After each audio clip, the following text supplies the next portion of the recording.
Le CECOP ITSRE remercie les différents intervenants pour l'éclairage qu'ils apportent sur ce sujet. Eh bien, il existe une infraction spécifique qui s'appelle l'entrave dangereuse à la circulation. C'est constitutif d'un crime. Donc avant, ça relevait des cours d'assises, maintenant, ça a été correctionnalisé, ça relève du tribunal correctionnel.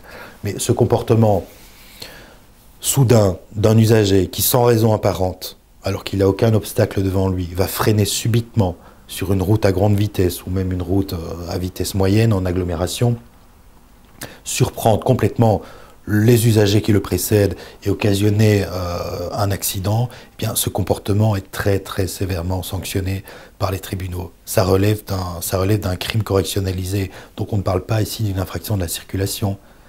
Ça relève littéralement d'un crime correctionnalisé passible de 15 ans de prison. La dashcam peut valoir à titre de mode de preuve ou de commencement de preuve.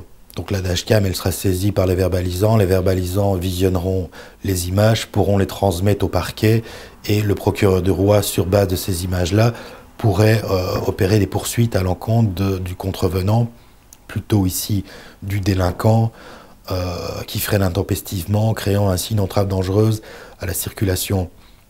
Il y a ces images-là, il y a d'autres usagers de la route qui ont pu voir l'accident se produire et le comportement irrégulier du conducteur qui freine intempestivement. Les gens sont censés aussi s'arrêter, témoigner, donner leurs coordonnées aux verbalisants. On n'est pas tout seul sur la route. Alors régulièrement, il y a des témoins. Il y a le chauffeur, lui, comme il est parti à l'accident, donc sa parole vaudra moins que la parole d'une personne indépendante et objective que peut être un témoin. Et en prime, s'il y a une dashcam avec des images à visionner, mais à ce moment-là, il n'y a pas de souci.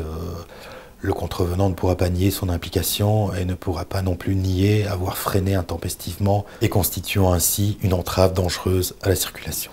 Eu égard au respect de la vie privée, de la protection des données et du droit à l'image, toute personne qui détient des images qui ont été filmées à partir de sa cabine, des images d'autres véhicules ou d'autres personnes, et se trouve dans l'obligation de dévoiler aux verbalisants, aux policiers ou à cette personne-là dans le cadre d'un constat, eh bien, que lui-même ou son véhicule a été filmé.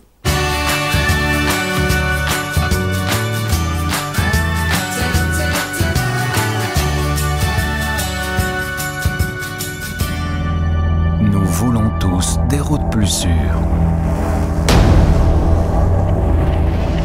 Et pourtant, un mal méconnu cause des centaines de milliers de morts chaque année sur nos routes. Ce phénomène, c'est l'absence de vigilance. Dès le 27 janvier, sur notre site, découvrez le reportage complet.